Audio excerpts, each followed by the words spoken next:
dan hadirin yang kami hormati, sesaat lagi kita akan memasuki acara inti, yaitu Seminar Nasional Multidisiplin Ilmu. Dan acara seminar akan dipandu oleh moderator Bapak Dr. Edi Winarno, Master of Engineering. Namun sekilas akan kami bacakan terlebih dahulu riwayat dari beliau, moderator.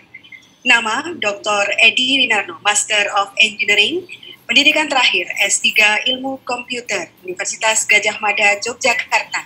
Saat ini, beliau menjabat sebagai Wakil Rektor Bidang Akademik Universitas Tikubang, Unisbang, Semarang. Beberapa karya dan pengalaman akademik beliau, diantaranya adalah penulis buku-buku IT terbitan Alex Media, Gramedia, reviewer penelitian Kemendikbud bersertifikat ISO, dan reviewer jurnal dan seminar baik nasional maupun internasional. Bapak, Ibu, dan hadirin yang kami hormati, kesempatan selanjutnya untuk memandu acara Seminar Nasional Multidisiplin Ilmu tahun 2020 Universitas Tikubang, Unisbang, Semarang, kami serahkan sepenuhnya kepada Bapak Dr. Edi Winarno, Master of Engineering. Disilahkan. Baik, bismillahirrahmanirrahim. Assalamualaikum warahmatullahi wabarakatuh. Alhamdulillahirabbil alamin. Salam sejahtera untuk kita semua yang kami hormati di sini dari pemerintah Provinsi Jawa Tengah yang dalam hal ini diwakili oleh Bapak Agung Pun Marjono SH, dan yang terhormat Bapak Rektor Unisbang Semarang, Bapak Dr. Haji Syafiq Fauzi, yang terhormat pula Bapak Joko Pujiraharjo SHM ya, selaku Kepala Pusat Perencanaan Hukum Nasional BPHN ya, Kemenkumham. Yang terhormat pula Bapak Dr. Gregorius Nasiensianus Masjoyo MKom MSI ya, pembicara dari Unisbang Semarang, dan nanti yang terakhir adalah Profesor Dr. Insinyur R. Eko Indrajit MSc MBE MPhil MA. Ya, beliau adalah Rektor Universitas Pradita. Nah, hari ini saya akan mencoba untuk menjadi moderator yang akan nanti mencoba dalam 2 jam ke depan, ya, untuk memfasilitasi dari beberapa narasumber yang akan memberikan paparan materi terkait dengan tema Seminar Nasional Multidisiplin Ilmu yang diselenggarakan oleh Unisbang, yang pada kesempatan hari ini adalah pelaksanaan yang ke-6, tahun ke-6, tahun 2020. Adapun untuk topik atau tema yang diusung pada kegiatan Senjiku kali ini adalah optimalisasi potensi masyarakat di era Society 5.0 untuk mewujudkan Indonesia maju dan berkarakter. Tadi dari Bapak Rektor dan juga dari Bapak Agung Pun Marjono sudah memberikan ya overview ya bagaimana kondisi di negara kita saat ini, terutama di Jawa Tengah, ya, terkait dengan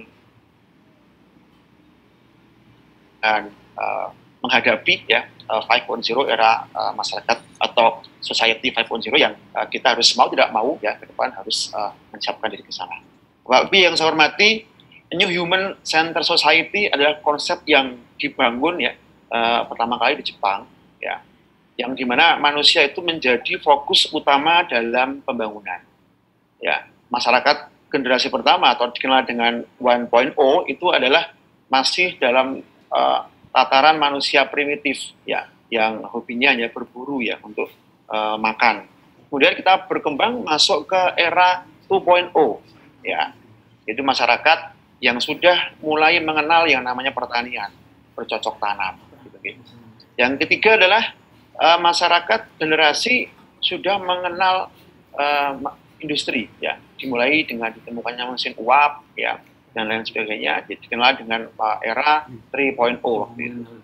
Dan generasi keempat ya, itu adalah masyarakat yang sudah mulai mengenal komputer hingga internet ya, yang sekarang ini kita sedang memasuki eranya. Nah, sekarang kita akan menyiapkan diri untuk memasuki era yang kelima, Bapak Ibu. Itu adalah istilahnya masuk ke era Society 5.0, di mana internet nanti itu bukan hanya sekedar untuk berbagi informasi, tetapi juga untuk menjalani kehidupan kita sehari-hari. Gitu tinggi. Society 5.0 adalah konsep di mana manusia sudah menggunakan ilmu pengetahuan, ya, ada IoT, ya, Internet of Things, ada big data, ada artificial intelligence atau AI, ya, ada robotik dan lain-lain untuk melayani kebutuhan setiap manusia yang ada di muka bumi ini.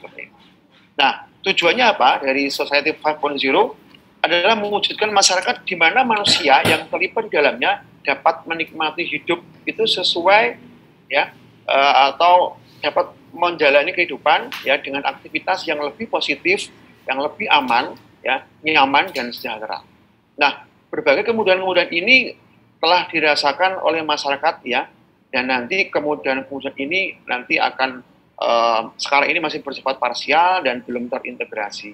Sehingga dengan era 5.0 nanti, ya, yang atau disebut pula dengan era super smart society, di mana inovasi yang dilakukan bukan hanya mengejar inovasi teknologi saja, tetapi juga untuk melihat apa yang menjadi kebutuhan masyarakat. Ya, dalam hal ini akan menjadi yang namanya transformasi digital yang cukup besar dan yang akan mengubah berbagai kebiasaan dan cara hidup masyarakat dan dunia industri. Nah, pengaruh era society di Jepang dan juga di berbagai negara cepat atau lambat itu akan dirasakan dampaknya juga nanti di negara kita di Indonesia ini, Bapak Ibu. Nah, masyarakat Indonesia yang majemuk ini memiliki banyak potensi yang harus dikelola dan dikondisikan agar manusia Indonesia dapat menikmati dampak dari transformasi teknologi dengan cara-cara yang benar dan tidak melanggar hukum, tetapi juga meningkatkan kesejahteraannya dan semakin bermartabat tanpa mengurangi esensinya sebagai manusia Indonesia yang memegang teguh ideologi Pancasila dan Bhinneka Tunggal Ika. Nah, pada kesempatan CNDU yang ke-6 ini, kita telah menghadirkan 3 narasumber, ya, yang nanti akan menyampaikan dari 3 perspektif ilmu.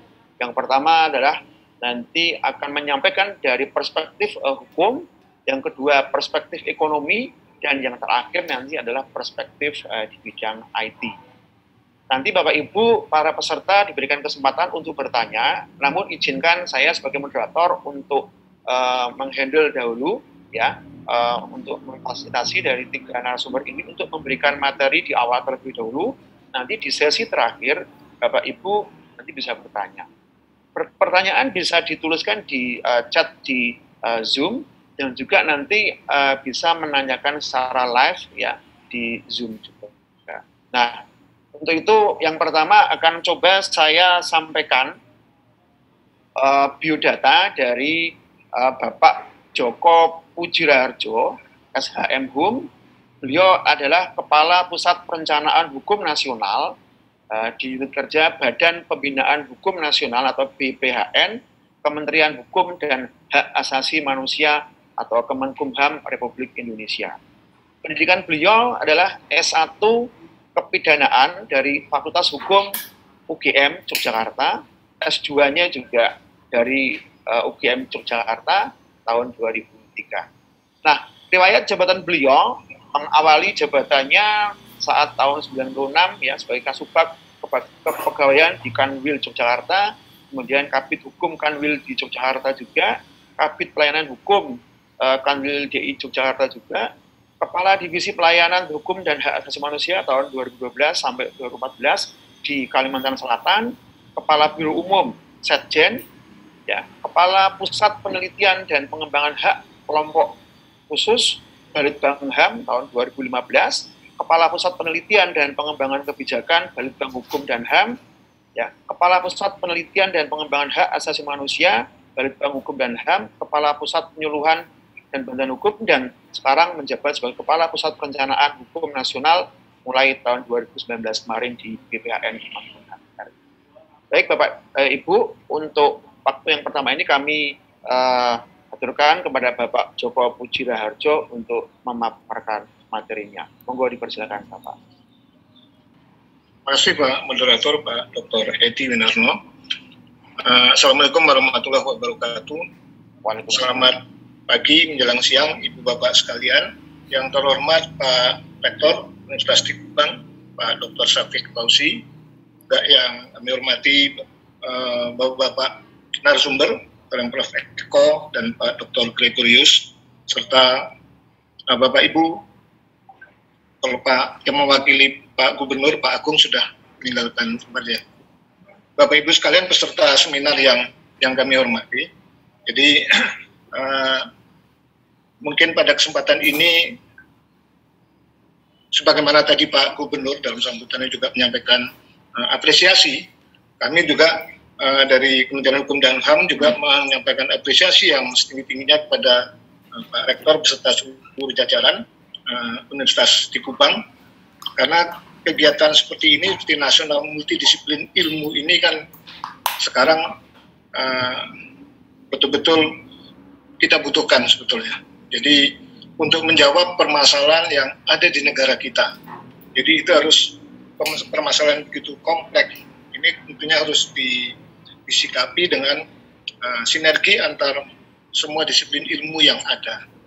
Dan tentunya kita berharap pada kesempatan ini kita bisa berdiskusi sekaligus juga mungkin berkontribusi terhadap perkembangan dan kemajuan negara kita cintai ini. Bapak Ibu sekalian yang saya hormati, jadi pada kesempatan ini kebetulan saya sebagai supir cadangan, tapi tentunya tidak mengurangi esensi. Jadi saya menggantikan Prof. Beni Rianto. Kebetulan beliau pada pagi hari ini harus rapat dengan Pak Menkumham, karena sudah terjadwal dan juga nanti harus ke DPR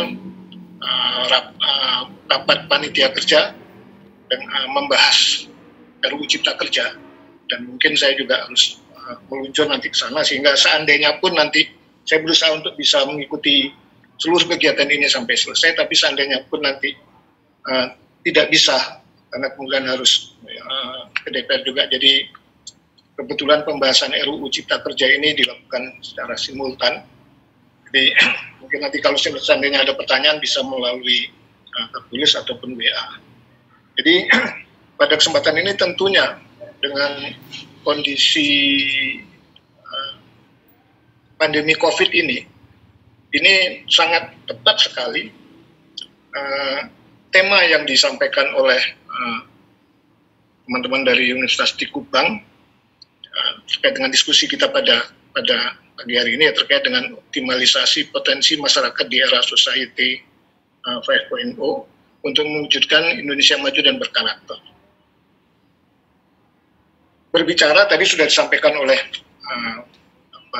Pak Rektor maupun Pak Moderator tadi terkait dengan era Society 5.0. Jadi memang revolusi, jadi namanya revolusi, jadi bukan evolusi. Jadi memang revolusi ini merupakan suatu lompatan, dan untuk bisa arah ke sana untuk ikut revolusi kita tidak perlu harus bertahap.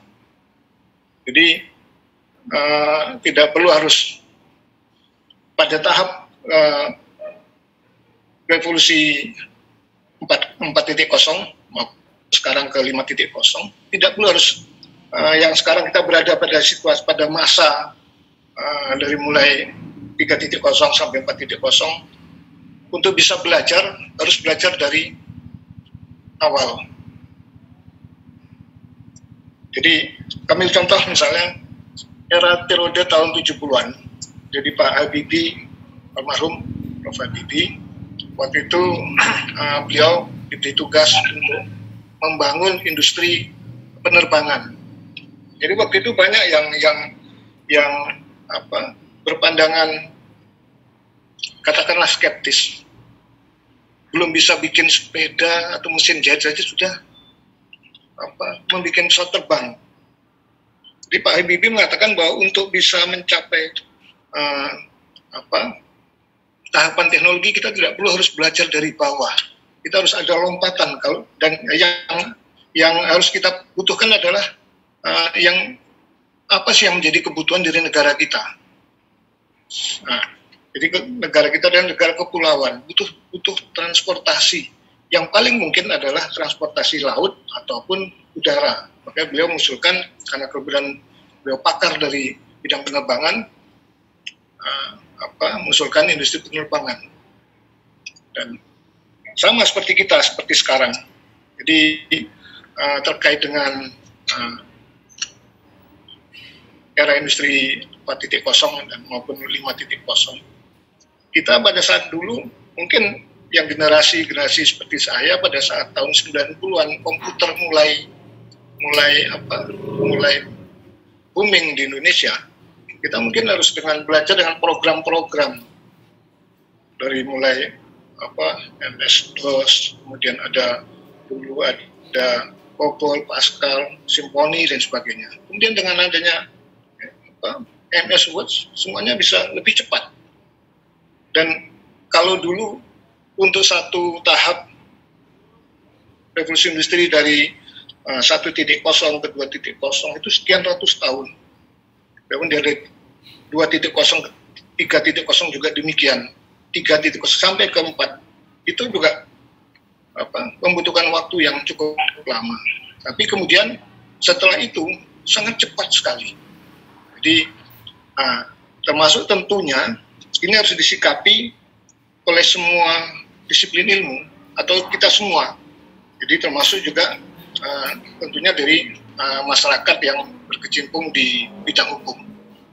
Jadi karena hukum itu juga bergerak dinamis seiring dengan perkembangan masyarakat. Dan tentunya hukum ini juga bisa menjadikan arah. Jadi seperti Roscoe mengatakan Lois itu social engineering. Jadi bisa sebagai alat untuk merubah keadaan kondisi masyarakat. Jadi hukum itu juga tentunya harus dapat memberikan ruang gerak bagi perubahan. Karena perubahan itu bukan merupakan keniscayaan. Jadi tentunya ini harus disikapi dan diikuti oleh hukum itu sendiri.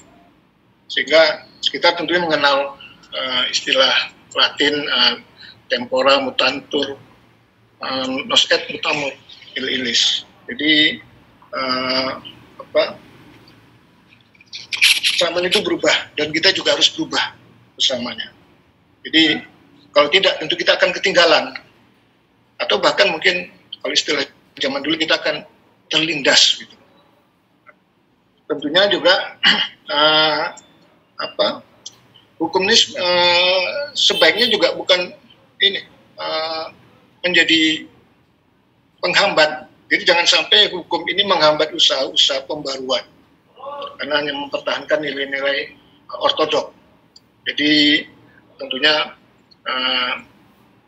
dalam konteks ini, jadi saya pikir saya tentunya tidak terlalu terpaku pada bahan materi yang dipaparkan, tapi tentu nanti masih ada kaitannya. Jadi mohon maaf seandainya nanti saya tidak hanya sekedar menyampaikan apa yang ada di paparan, tapi mungkin masih ada kaitannya dengan apa yang di paparan. Jadi tentunya kita tahu bahwa kita adalah negara hukum, karena itu ada di konstitusi sudah jelas konsep negara hukum. Tentunya dalam berbicara tentang konsep negara hukum ini, karena tadi kan saya sampaikan bahwa hukum ini akan terus berubah mengikuti masyarakatnya, walaupun selalu ketinggalan. Tapi apalagi kemudian sekarang, jadi konsep negara hukum ini menghadapi tantangan besar, khususnya bagi kalangan generasi milenial. Jadi di satu sisi harus mengakomodir dinamika yang cepat, namun di sisi lain juga harus bisa menjaga dan merawat nilai-nilai adiluhung dalam kehidupan berbangsa bernegara. Ini yang harus kita pegang bersama. Jadi khususnya kepada adik-adik mahasiswa. Jadi tolong kita memang harus berubah dan harus cepat berubah. Kemudian harus, tapi kita harus tetap dalam satu kaki. Kita ikut modernisasi, tapi kaki yang lain kita harus tetap bangga sebagai bangsa Indonesia. Jadi kita ini memang tidak bisa memilih. Jadi kita ini ditakdirkan sebagai bangsa Indonesia. Nah, ini yang harus kita rawat bersama. Jadi sesuai tentunya dengan tema. Jadi untuk mewujudkan Indonesia maju dan berkarakter. Sangat tepat sekali. Jadi maju tapi tetap berkarakter. Mungkin Bapak Ibu sekalian ingat waktu Sri Sultan Hamengkubuwono IX pada saat beliau dilantik menjadi Sri Sultan Hamengkubuwono ke-9. Jadi sambutan beliau, pidato beliau bahwa walaupun saya dididik dengan cara Belanda, karena beliau mulai umur 6 tahun sudah dititipkan pada keluarga Belanda, kemudian juga sekolah di sekolah Belanda, bahkan ke negeri Belanda. Jadi beliau mengatakan, walaupun saya dididik secara barat, tapi saya tetap orang Indonesia. Jadi nilai-nilai yang demikian inilah yang harus kita pahami bersama. Jadi konsep negara hukum yang kita bangun ini memang kita memang tidak secara utuh mengambil konsep dari Barat, apakah itu Rechtsstaat atau rule of law. Tapi kita sepakat, pendiri bangsa dulu sepakat untuk membangun negara hukum Pancasila. Jadi walaupun sebetulnya di Undang-Undang Dasar itu dikatakan bahwa negara Indonesia ada berdasar atas hukum atau Rechtsstaat.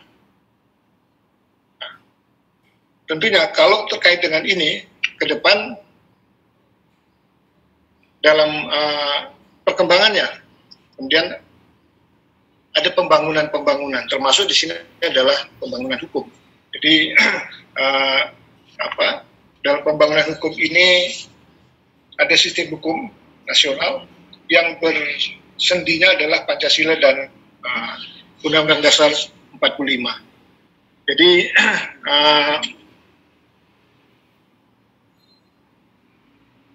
kami dapat sampaikan di sini bahwa dalam sistem pembangunan hukum kita ini memang sesuai dengan Undang-Undang 17 2007 tentang sistem pembangunan jangka panjang nasional. Ini nanti akan berakhir pada tahun 2025. Ini ada 4 bidang, jadi yaitu bidang pembangunan materi hukum, kemudian pembangunan struktur hukum, termasuk aparat hukum di sini, kemudian juga ada pembangunan kesadaran dan budaya hukum, dan juga pembudayaan sarana dan prasarana. Kalau kita kaitkan dengan teori Friedman, hanya 3, materi, struktur, kemudian budaya hukum. Maka di Undang-Undang Sistem Pembangunan Jangka Panjang Nasional ini, kita tambah 4 ada di sini. Jadi ada pembangunan sarana dan prasarana hukum. Nah, dalam materi hukum sudah jelas, karena materi hukum yang selama ini kita gunakan adalah produk dari kebanyakan produk kolonial Belanda. Dan ini juga secara bertahap sudah kita lakukan perbaikan atau perubahan. Nah, tentunya juga karena proses pembangunan materi hukum ini tidak semudah prosesnya itu, karena harus melibatkan wakil rakyat, maka suatu materi hukum yang ingin kita rubah ini kadang-kadang panjang sekali masanya. Kami ambil contoh misalnya untuk merubah KUHP. KUHP itu kan di Indonesia diberlakukan dengan Statblad 1917. Berarti sudah 103 tahun. Dan sebetulnya sejak 50 tahun yang lalu ada upaya untuk membuat KUHP yang baru. Tapi sampai sekarang KUHP tersebut belum bisa kita wujudkan. Kita berharap tahun ini bisa diwujudkan, karena harusnya tahun kemarin sudah bisa, tapi ada beberapa pasal yang masih menjadi perdebatan, dan tahun ini karena masuk carryover dibahas kembali, tidak dari awal. Kalau zaman dulu selalu dari awal tergantung periode, maka sekarang yang belum disepakati saja yang dibahas. Dan tentu kita berharap tahun ini kita bisa memiliki KUHP yang baru sebagai hadiah ulang tahun kemerdekaan RI yang ke-75. Jadi kemudian juga dari sisi bangunan struktur hukum dan termasuk aparat hukum, itu di situ sekarang ini ada kegiatan-kegiatan yang terkait dengan teknologi informasi. Jadi sekarang pemerintah berusaha untuk paperless. Jadi di sini mulai diterapkan ada e-government, e-procurement, kemudian cyber law, e-business dan sebagainya. Tadi juga disampaikan oleh dalam keynote Pak Gubernur, itu juga di Jawa Tengah juga sudah diterapkan, bahkan di semua kementerian. Jadi seperti kami di Kementerian Hukum dan HAM, sekarang kami sudah menggunakan semuanya serba elektronik, termasuk juga dari mulai apapun, semua kegiatan. Dan bahkan pada saat situasi seperti kemarin, kita dipaksa untuk tidak mau menggunakan teknologi informasi. Jadi karena situasi pandemi ini, kita harus bekerja dari rumah. Kemudian pekerjaan itu harus tetap kita kerjakan. Jadi teknologi informasi tentunya sangat menunjang dan bermanfaat sekali untuk menyelesaikan tugas-tugas kita, walaupun mungkin kita merasakan masih banyak kekurangan-kekurangannya. Jadi terkait dengan regulasi dan kebijakan ini, jadi pemerintah telah mengeluarkan beberapa kebijakan untuk pemanfaatan teknologi. Jadi antara lain adalah Inpres nomor 3 tahun 2003 tentang kebijakan dan strategi pengembangan e-government. Kemudian Perpres nomor 33 tahun 2012 tentang JDI, Jaringan Informasi Hukum, Jaringan Dokumentasi dan Informasi Hukum. Kemudian ada juga PP 24 2018 tentang pelayanan perizinan secara elektronik, dan juga Perpres 39 2019 tentang Satu Data Indonesia. Jadi kita mengenal selama ini data kita, kalau berbicara soal data di Indonesia, data kita selalu banyak, bermacam-macam dan bermacam-macam. Satu kementerian objeknya satu, tapi yang menjadi data misalnya katakanlah misalnya di pertanian, luas lahan itu berbeda-beda antara Kementerian Pertanian, kemudian dengan institusi yang lain. Nah, ini sekarang termasuk jumlah penduduk, yang walaupun sudah ada sensus penduduk, tapi kadang-kadang masih ada data yang tidak sama. Kemudian keluarlah ini Peraturan Presiden nomor 39 tahun 2019 tentang Satu Data Indonesia. Jadi Bapak Ibu sekalian, terkait dengan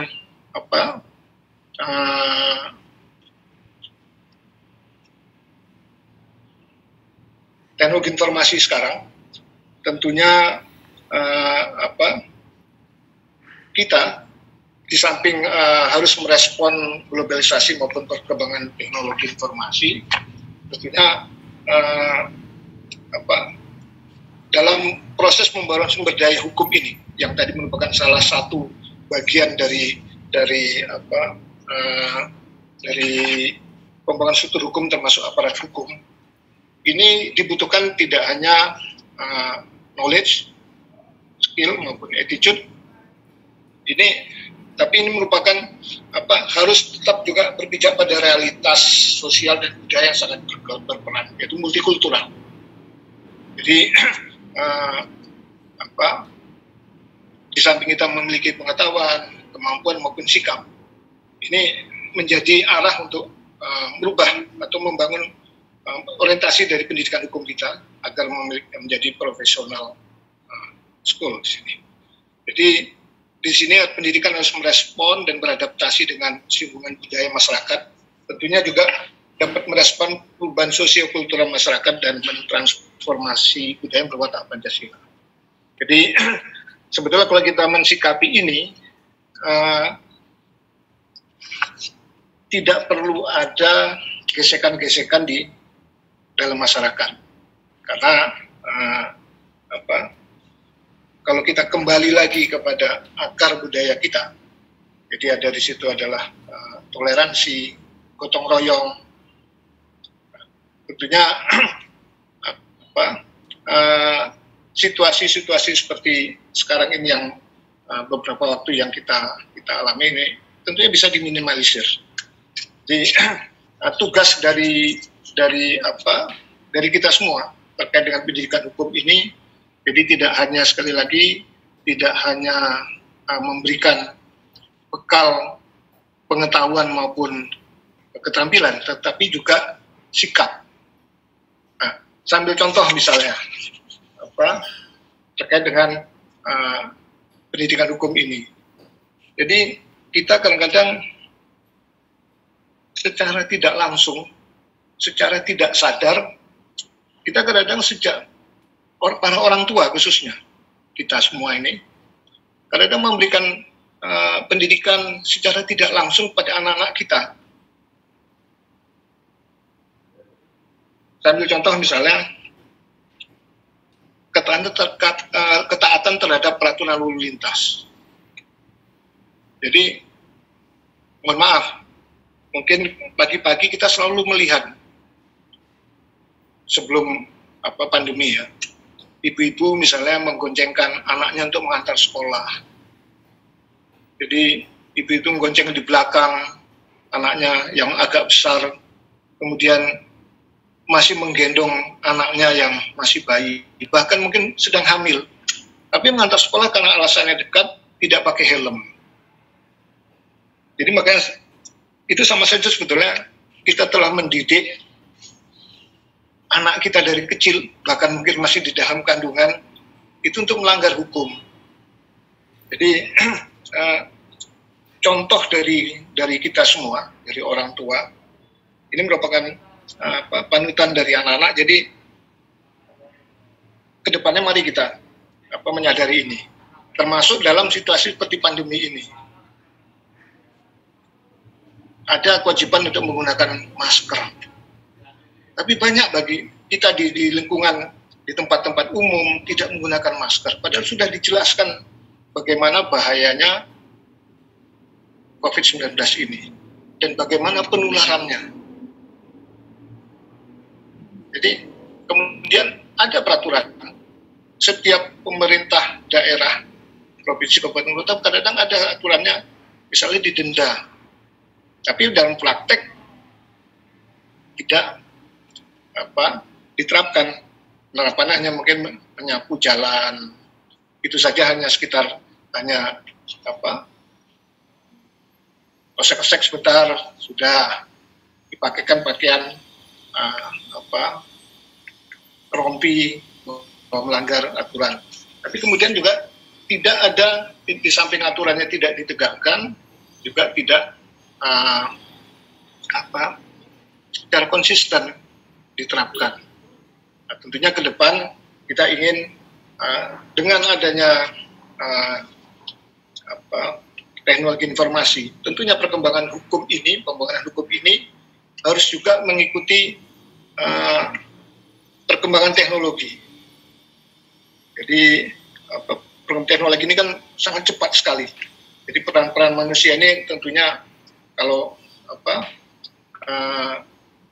masyarakat 4.0 ini tentunya dengan kemudian beralih ke 5.0 ini jangan sampai kita katakanlah